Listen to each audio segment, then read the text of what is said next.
The hospital room buzzed with tension as 20 of the finest doctors in the country surrounded the bed of Richard Donovan. The 72-year-old real estate mogul whose empire had shaped half the city's skyline for 3 days. His condition had baffled them all. His vitals were declining. His breathing labored, and despite every test, scan, and consultation, no one could determine what was slowly killing him. Marcus Brennan, the silver-haired chief of medicine, stood at the foot of the bed reviewing charts for the 100th time. His frustration was palpable. Surrounding him were specialists in cardiology, neurology, toxicology, and internal medicine. All equally stumped. Richard's son, Jonathan, paced near the window. His expensive suit rumpled from days without sleep. "There has to be something," Jonathan insisted, his voice breaking. "My father is dying and nobody can tell me why." In the corner of the room, barely noticed by anyone, stood Grace Kiminish, was 63 years old.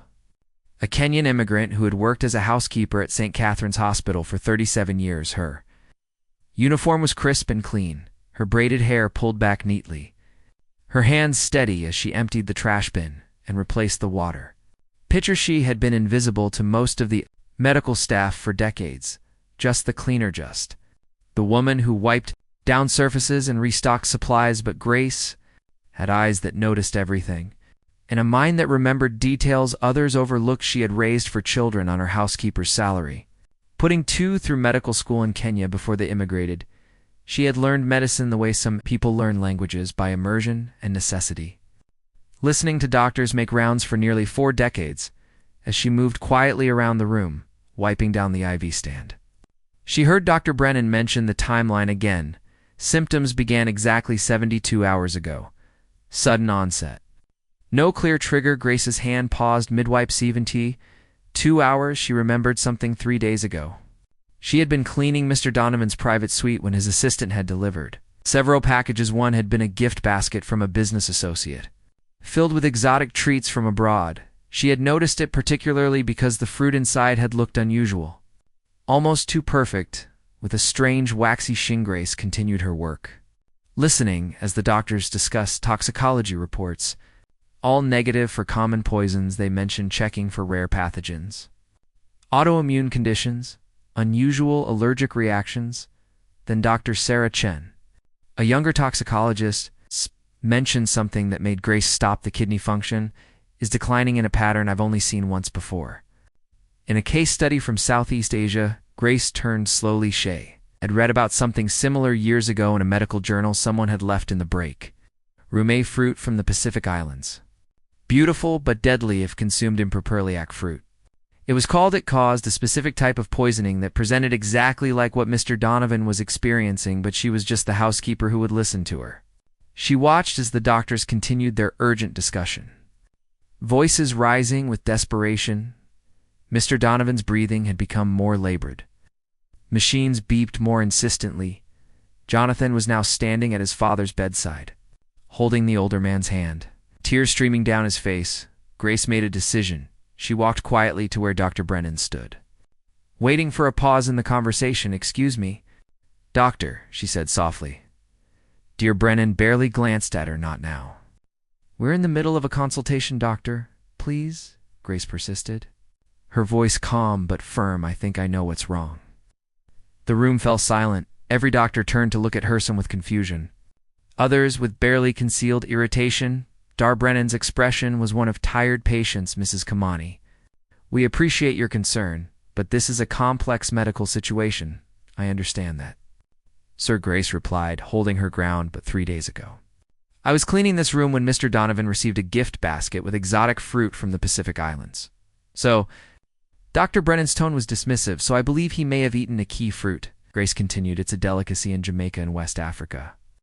But if it's not properly ripened or prepared, it contains hypoglycin toxins that cause exactly what you're describing: vomiting, severe hypoglycemia, encephalopathy, and progressive organ failure." The room went completely still. Dar Chen's eyes widened. "Jamaican vomiting sickness," she whispered. "That's the case study I was trying to remember." Dr. Brennan's skepticism shifted instantly to attention. "Are you certain about this fruit?" "I saw it myself," Grace said. "The basket was from a business associate in Indonesia. "Where's the basket now?" Jonathan interjected. Suddenly alert, Grace walked to the cabinet where personal items were stored and pulled out a wicker basket. Still containing several pieces of the unusual fruit deer, Chen rushed over. Examining it carefully, "This is definitely a key," she confirmed, her voice urgent. "If he consumed this unripe, we need to start aggressive glucose therapy immediately and support his liver function." The room exploded into controlled chaos. Orders were shouted. Nurses mobilized for bags replaced. Dr. Brennan grabbed Grace's arm gently. "How long have you known about this?" "I only put it together 5 minutes ago when Dr. Chen mentioned the kidney pattern." Grace admitted, "I read about it years ago." Within hours, Richard Donovan's condition began to stabilize. The glucose therapy worked. His organ function started to recover by the next morning. He was conscious and talking when he learned what had happened. Richard insisted on meeting the person who saved his life. Grace was called to his room. Nervous and uncertain, she had never spoken directly to a patient of this importance before. Richard looked at her with clear eyes, his son standing beside him. "You saved my life," he said simply. "All these brilliant doctors." And it was the housekeeper who figured it out. "I just remembered something I read once," Grace said modestly. "No," Richard replied firmly.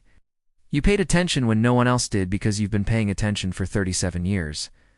Learning quietly while everyone overlooked you." He turned to his son Jonathan. "I want you to establish a scholarship fund in Mrs. Kamani's name at the medical school for people who take non-traditional paths to healthcare." Then he looked back at Grace. "And I want to fund the rest of your children's education wherever they want to study."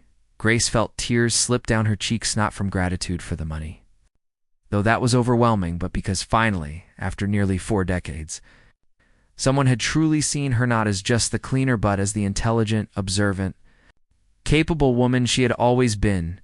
Dr. Brennan approached her later that day with humility in his eyes. "Mrs. Kamani, I owe you an apology," he said. "I dismissed you without even listening. And that was wrong. You were stressed and focused on saving a life." Grace replied graciously, "But maybe next time you'll remember that wisdom doesn't always come in the package you expect." The story spread throughout the hospital. Grace became something of a legend, the housekeeper who outdiagnosed 20 specialists, but Grace herself remained unchanged. She continued her work with the same quiet dignity, the same careful attention to detail, because she understood something that all her years had taught her. Everyone has value. Everyone has knowledge worth sharing. And sometimes the most important voices are the ones we've trained ourselves not to hear.